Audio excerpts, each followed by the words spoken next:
यीशु मसीह के नाम से आप सभी को सत्य वचनों के ध्यान के लिए स्वागत है।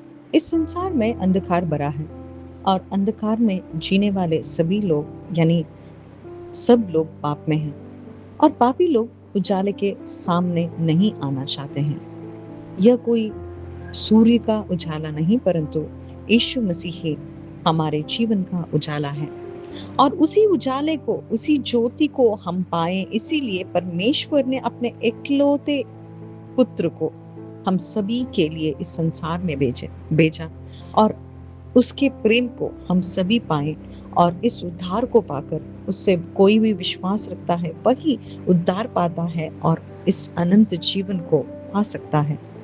और यीशु मसीह हमें दंड की आज्ञा देने के लिए नहीं परंतु जो कोई भी यीशु मसीह से विश्वास रखता है उसे अनंत जीवन मिले, इसीलिए यीशु मसीह आए हैं।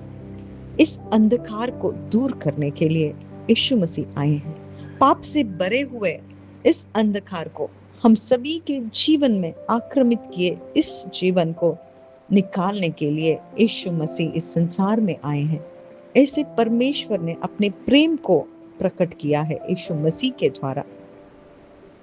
और जो कोई भी यीशु मसीह से विश्वास रखता है वही उजाले में आ सकता है, वही ज्योति को पा सकता है। जो कोई भी विश्वास नहीं करेगा तो इस आज्ञा के, इस दंड की आज्ञा को वही पा सकता है, वही पा चुका है क्योंकि उसने यीशु मसीह से विश्वास नहीं किया।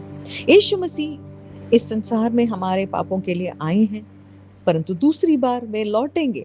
उन्होंने वादा किया है, मैं फिर से लौटूंगा। वहां पर हमें उद्धार करने के लिए नहीं परंतु दंड की आज्ञा देने के लिए। और जो कोई भी इस संसार में यीशु मसीह से नहीं विश्वास करता है उस दिन वो उद्धार नहीं परंतु दंड पाएगा। यानी यह अवकाश हमारे जीवन काल में, हमारे मरण से पहले, इस देह में मरने से पहले ही हमें स्वीकार करना चाहिए और यीशु मसीह लौटने से पहले ही इसे हमें स्वीकार करना चाहिए, विश्वास रखना चाहिए। इसीलिए यीशु मसीह हम सभी को आज जगाते हैं।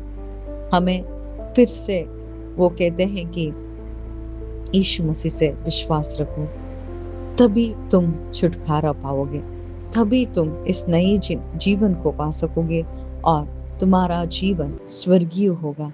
तुम्हारा जीवन इस अंधेरे में नहीं परंतु तुम्हारा जीवन उजाले में भर दिया जाएगा।